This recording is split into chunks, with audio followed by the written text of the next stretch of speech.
اسلام آباد سے لاہور لے کے گئے اور پھر واپس لاہور پھر لے کے گئے ہیں. رات کو میری اطلاع ہے کہ ان کو لے کے گئے ہیں لاہور فار دا ٹیسٹ، لیکن ابھی تک وہ واپس پہنچے ہیں یا نہیں پہنچے. اور ایگزیکٹ ٹائم جو ہے میں نے کل جو پتہ کیا تھا، انہوں نے کہا تھا کہ میں اراؤنڈ 12 کے قریب پیش کریں گے، لیکن مجھے لگتا ہے کہ یہ کوئی 3 سے 4 یا کورٹ ٹائمنگ جب ختم ہونے والی ہوں گی تو اس کے قریب کریں گے. میں الیکشن لڑ رہا ہوں اور اگر خدا نے چاہا تو میں ان کے درمیان آ کے یہ الیکشن لڑوں گا. اگر میری ضمانت نہ ہوئی اور ان کے مقدمات کی فہرست بڑھتی گئی تو پھر میں جیل کے اندر سے بھی لڑوں گا. آپ سب جو ہیں وہ میرے ساتھ کھڑے ہوں. آپ وکیل بھی ہیں شیخ صاحب کے. شیخ راشد صاحب تو کہتے ہیں کہ کسی تھانے میں نہیں ہے شیخ صاحب، آپ کی تو ملاقات ہوئی تھی، بتائیے گا تھوڑا سا. جی، آپ کو جیسے معلوم ہے کہ کل عدالت کے حکم کے ساتھ ہم شیخ صاحب سے ملنے کے لیے گئے تھے، کیونکہ مقدمہ جو ہے وہ تھانہ اپارہ میں ہے. اور جب عدالتی حکم لے کے ہم تھانہ اپارہ پہنچے تو وہاں پر ہمیں یہ بتایا گیا کہ آپ انتظار کریں، تھوڑی دیر میں آپ کو ملوایا جائے گا. تو تقریباً 2-2.5 گھنٹے انتظار کے بعد انہوں نے ہمیں کہا کہ ہم آپ کی ملاقات نہیں کروا سکتے، جب کروانی ہوگی ہم آپ کو بتا دیں گے. اس کے بعد پھر جب میڈیا پہ ہم نے اسٹیٹمنٹ دی کہ ہم دوبارہ مجسٹریٹ کی کورٹ میں جا رہے ہیں کیونکہ مجسٹریٹ کے آرڈر کو وائلیٹ کیا جا رہا ہے. پہلے انہوں نے اسلام آباد ہائی کورٹ کے آرڈر کو وائلیٹ کیا تھا جب انہوں نے یہ مقدمہ درج کیا تھا، اور اب ہمیں جو ہمارا کلائنٹ ہے اس کا ہمیں کوئی اتا پتہ نہیں ہے، ان کی فیملی کو ان کا اتا پتہ نہیں ہے، نہ ان کی ادویات ہیں ان کے پاس. تو اس کے بعد پھر یہ ہوا کہ انہوں نے ہمیں کانٹیکٹ کیا تھرو فون کہ آپ جو ہے وہ اپنے تھانہ سیکریٹریٹ میں پہنچے، آپ کی وہاں پہ ملاقات کرواتے ہیں. تو جب ہم تھانہ سیکریٹریٹ میں پہنچے تو وہاں کے انتظامات سے یہ واضح طور پہ معلوم ہوا کہ شیخ صاحب یہاں بھی موجود نہیں تھے، کسی اور جگہ پہ رکھا گیا ہے. تو جب شیخ صاحب کو ہم ملے، ملاقات ہوئی، ان کے حال خیریت دریافت کی ہم نے. شیخ صاحب نے اپنے بتایا کہ میں خان صاحب کے ساتھ کھڑا ہوں، اور سب سے امپورٹنٹ جو بات انہوں نے کی، انہوں نے کہا کہ یہ عمران خان کو راستے سے ہٹانے کے لیے اور مجھے مجبور کر رہے ہیں کہ میں ان کے خلاف اسٹیٹمنٹ دوں، اور اس کے علاوہ یہ چاہتے ہیں کہ کسی بھی طرح یہ مجھے سندھ لے جا کر 5 لوگوں کے انہوں نے نام لیے جو میں نے کل بھی بتایا. 5 لوگ آصف زرداری، نواز شریف، شہباز شریف، رانا ثناء اللہ اور بلاول بھٹو یہ میرے قتل کی سازش کرنا چاہتے ہیں. اور اس کے علاوہ انہوں نے کہا کہ اگر یہ مجھے مار بھی دیں تو بھی میں مرنا مجھے قبول ہے، لیکن میں عمران خان کا ساتھ نہیں چھوڑوں گا. اور اپنے حلقے کی عوام کے لیے انہوں نے کہا تھا کہ میں الیکشن لڑ رہا ہوں، اور اگر خدا نے چاہا تو میں ان کے درمیان آ کے یہ الیکشن لڑوں گا. اگر میری ضمانت نہ ہوئی اور ان کے مقدمات کی فہرست بڑھتی گئی تو پھر میں جیل کے اندر سے بھی لڑوں گا. آپ سب جو ہیں وہ میرے ساتھ کھڑے ہوں. ابھی کیا اطلاعات آپ کے پاس، کب تک ان کو پیش کریں گے؟ اور آج کا جو کیس ہے آپ کو لگ رہا ہے کہ وہ جوڈیشل ہو جائیں گے یا پوری آپ ضمانت کروا لیں گے؟ دیکھیے، پہلے جب ان کی طرف سے جو ریمانڈ کی ریکویسٹ آئی تھی وہ ایک جینون ریکویسٹ نہیں تھی. یہ مقدمہ اٹسیلف جو ہے وہ جینون نہیں ہے.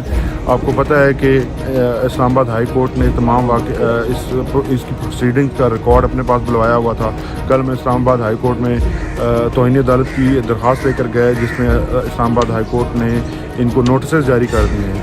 اب نوٹسز کی پینڈنسی کے دوران یہ ریمانڈ لیا گیا، اور ان کا مقصد صرف یہی تھا کہ کسی طرح سے ان کو ریمانڈ میں پہ لے کر ان کو تنگ کیا جائے اور ان کو ذہنی اور جسمانی ٹارچر کیا جائے، جو وہ پوری طرح سے کر رہے ہیں. اس کے علاوہ اس میں کچھ ایسی چیز ہے تو نہیں جس میں جو انہوں نے ریکور کرنی ہو. سب امپورٹنٹ چیز یہ ہوتی ہے کہ اگر کسی شخص کا آپ کو ریمانڈ چاہیے تو اس سے آپ نے ریکور کیا کرنا ہے. یہاں پر مقدمہ یہ ہے کہ انہوں نے ایک اسٹیٹمنٹ دی اور عدالت نے چیز پر انہوں نے بار بار کہا کہ میں اپنی اسٹیٹمنٹ کے اوپر کھڑا ہوں اور میں اس کو ایڈمٹ کر رہا ہوں. تو جب کورٹ کے سامنے وہ ایڈمٹ کر رہے ہیں تو کس چیز کے لیے ان کو فردر چاہیے؟ اور اس پہ قانون سپیریئر کورٹس کے بہت زیادہ موجود ہیں کہ کسی بھی شخص کو گرفتار کرنے سے پہلے ریمانڈ کے لیے اس لیے نہیں دیا جا سکتا کہ اس سے فورسفلی اس کی جو اسٹیٹمنٹ ہے وہ لی جا سکے.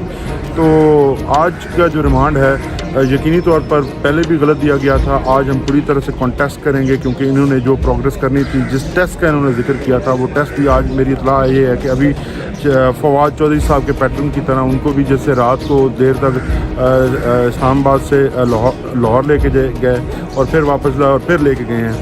رات کو میری اطلاع ہے کہ ان کو لے کے گئے ہیں لاہور فار دا ٹیسٹ، لیکن ابھی تک وہ واپس پہنچے ہیں یا نہیں پہنچے. اور ایگزیکٹ ٹائم جو ہے میں نے کل جو پتہ کیا تھا، انہوں نے کہا تھا کہ میں اراؤنڈ 12 کے قریب پیش کریں گے، لیکن مجھے لگتا ہے کہ یہ کوئی 3 سے 4 یا کورٹ ٹائمنگ جب ختم ہونے والی ہوں گی تو اس کے قریب کریں گے. ٹھیک ہے. اچھا, جو کل شیر رشید صاحب پہ مقدمہ درج ہوا اس حوالے سے کیا کہنا چاہیں گے؟ بلاول بھٹو کی جو توہین، کیا اس حوالے سے آپ کی شیر صاحب سے بات ہوئی؟ دیکھیے یہ اس وقت میری بالکل بات ہوئی، اس پہ انہوں نے ایک اور مزاحیہ ایک چٹکلا دیا انہوں نے، بس وہ میں یہاں پہ نہیں کہتا.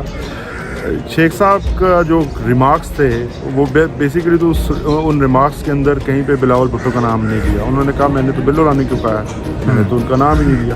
اور اس کے علاوہ انہوں نے یہ کہا کہ یہ جو بھی کر رہے ہیں کرتے رہیں، میں ان سے ڈرتا نہیں ہوں، یہ بیسیکلی مجھ کو میرے اوپر پریشر ڈالنے کے لیے یہ سب کچھ کر رہے ہیں، لیکن میں ہمیشہ سے عمران خان کے ساتھ کھڑا تھا اور کھڑا ہوں. اس کے علاوہ یہ جو مقدمہ ہے، اس کے مقدمے کی اگر آپ پڑھیں تو جو اس کے اوپر دفعات لگائی گئی ہیں تمام دفعات بیلیبل ہیں، اور میکسیمم اگر یہ کیس کوئی بنتا ہے، پہلے تو یہ ہے کہ ان کا نام ہی نہیں لیا گیا، وہ خود کہہ رہے ہیں کہ ہمیں یہ ہمارے خلاف یہ کہا گیا ہے، اور ان دفعات پہ کچھ بھی نہیں ہو سکتا. یہ جھوٹا مقدمہ ہے، سب کو معلوم ہے. بیسیکلی تو کوئی کرمنل اوفینس کمیٹ ہی نہیں ہوا. کسی کے بارے میں اسٹیٹمنٹ دینا یہ سب پاکستانیوں کا ایک فنڈامنٹل رائٹ ہے کہ اگر اور اسی طرح دوسرے شہریوں کو بھی یہ حق حاصل ہے کہ اگر کسی کی اسٹیٹمنٹ سے ان کو دکھ پہنچتا ہے یا ان کی ذات کو کوئی نقصان ہوتا ہے تو اس کی ریمیڈیز بھی قانون کے اندر موجود ہے، جو کہ کرمنل ریمیڈیز بالکل نہیں ہیں، سول ہیں کہ آپ ان کے خلاف ڈیفیمیشن سوٹ فائل کریں. میں پھر سے مجھے یہ ڈیفیمیشن سوٹ سے یہ یاد آ گیا کہ اب دیکھیں کہ زرداری صاحب جو ہیں، جو مقدمہ شیخ رشید صاحب پہ بنایا گیا، زرداری صاحب نے عمران خان کو جنہوں نے بیسیکلی اسٹیٹمنٹ دی، اور شیخ صاحب نے ان کی اسٹیٹمنٹ کو ہی مانتے ہوئے آگے چلے ہیں، اور انہوں نے کہا ہے کہ میں چونکہ عمران خان کو اپنا لیڈر سمجھتا ہوں تو وہ جو کہیں گے میں اس کو سچ مانوں گا. اسی وجہ سے وہ کہتے ہیں کہ میں آج تک اپنی بات کے اوپر کھڑا ہوا ہوں. تو زرداری صاحب نے ان کو ڈیفیمیشن کا ایک سول کی کارروائی کا جو ہے وہ نوٹس بھیجا ہے، جبکہ یہاں پہ جو شیخ صاحب ہیں ان کے خلاف انہوں نے فوجداری مقدمہ کر دیا ہے. اب ہونا تو یہ چاہیے تھا کہ جس نے یہ سازش کی ہے، جس نے یہ کانسپریسی ہیچ کی ہے، اس کے خلاف آپ جاتے. آپ یہ کانسپریسی دیکھتے کہ ایک مقبول ترین لیڈر کے خلاف اگر اس طرح کی کوئی کانسپریسی بنائی گئی ہے تو پھر آپ اس کو انویسٹیگیٹ کریں، ان کرداروں تک پہنچیں، زرداری صاحب سے آپ تفتیش کریں، بجائے اس کے زرداری صاحب اس میں زیر اعتاب ہیں، جو وسل بلو کر رہے ہیں، جو عوام کو بتا رہے ہیں کہ یہ مقبول ترین لیڈر کے خلاف یہ سازش ہو چکی ہے، آپ ان کے خلاف مقدمے کر رہے ہیں. تو یہ ساری عجیب سی کارروائی ہے جس کا کوئی نہ سر ہے نہ پاؤں ہے. یہ بس وقتی طور پر میکسیمم یہ آج جو انہوں نے ریمانڈ لینا تھا اس مقدمے میں انہوں نے لے لیا ہے. آج اس کو ہم فل اسٹرینتھ کے ساتھ انشاءاللہ دیکھیں گے، اور خان صاحب یہ شیخ صاحب کو جو ہے وہ جوڈیشل کروا کر جلد سے جلد. اچھا سر، پہلے توہین عدالت ہوتی تھی، پھر توہین الیکشن کمیشن ہوئی، اب توہین بلاول بھٹو بھی ہوگی، تو اس بارے میں کیا کہیں گے کہ یہ سارے کوئی اللہ میاں کی گائیں ہیں، مقدس گائیں ہیں، ان کے خلاف بات نہیں ہو سکتی جو توہین بلاول بھٹو کا مقدمہ درج ہوا؟ دیکھیے کہ جب اختیار آتا ہے تو اس کا جو استعمال ہے وہ آپ ڈیفائن کرتا ہے کہ آپ کیسی شخصیت ہیں. اب یہ جس قسم کے مقدمات بنائے جا رہے ہیں، آپ یہ دیکھیں کہ یہ قانون کا مذاق ہے. قانون کے اندر چیزیں واضح طور پر لکھی گئی ہیں، قانون کا غلط استعمال کیا جا رہا ہے، اور ایسے لوگوں کے خلاف کیا جا رہا ہے جو اس ملک کے جنہوں نے خدمت کی ہے. شیخ رشید صاحب اس ملک کے سینئر ترین پارلیمنٹیرین ہیں. اگر آپ یہ کہیں کہ سب کنٹیننٹ میں سب سے سینئر ہیں تو اس میں بھی کوئی دو رائے نہیں ہوگی. اس وقت پاکستان کے سب سے سینئر ترین پارلیمنٹیرین جو 16 دفعہ مختلف وزارتوں پہ رہے، فیڈرل منسٹر رہے، اور جن کی بے شمار خدمات ہیں راولپنڈی کے عوام کے لیے اور پاکستان پورے کے لیے، تو ان کے ساتھ زندگی اور عمر کے آخری حصے میں جب وہ 73 ایئرز اولڈ ہیں، ایسی ٹریٹمنٹ دینا ان کو یہ بہت زیادتی ہے. شیخ صاحب یہ کہہ رہے تھے کہ مجھے یہ فزیکلی تو کوئی ٹارچر نہیں کر رہے، لیکن یہ مجھے بستر نہیں دیتے، میں بزرگ ہوں، 73 سال میری عمر ہے، سردی میں مجھے بٹھا کے رکھتے ہیں، مجھے کوئی بلینکٹ نہیں دیتے، کوئی رضائی نہیں دیتے، کچھ سردی سے بچاؤ کے لیے میرا کوئی انتظام نہیں ہے. باقی تو سب میں بڑے جو ہے وہ کھلے دل سے اور کھلے سینے کے ساتھ یہ سب برداشت کر رہا ہوں، لیکن سردی ایک ایسی چیز ہے کہ جو مجھ سے برداشت نہیں ہو رہی. بھوک ہڑتال کا کہا تھا شیخ صاحب نے؟ جی، وہ شیخ صاحب ابھی میری جو کل بات ہوئی انہوں نے وہ بالکل بھوک ہڑتال پہ بھی ہیں.